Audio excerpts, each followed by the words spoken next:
महाघोरे मूढमाला प्रलम्बिते सर्वे लम्बोदरे घोरे कालिकायै नमोऽस्तुते।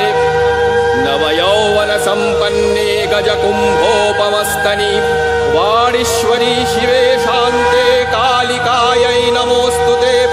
व्यघ्रचर्माम्बरधरे खड्गकट्रीधरे करे कपालेन्दिवरे वामे कालिकायै नमोऽस्तुते। नीलोत्कटजटाभारे सिन्दूरेन्दुमुखोदरे स्फुरद्वक्त्रोष्टदशने कालिकायै नमोऽस्तुते। प्रलयानलधूम्राभे चन्द्रसूर्याग्निलोचने शैलावासे शुभे मातः कालिकायै नमोऽस्तुते।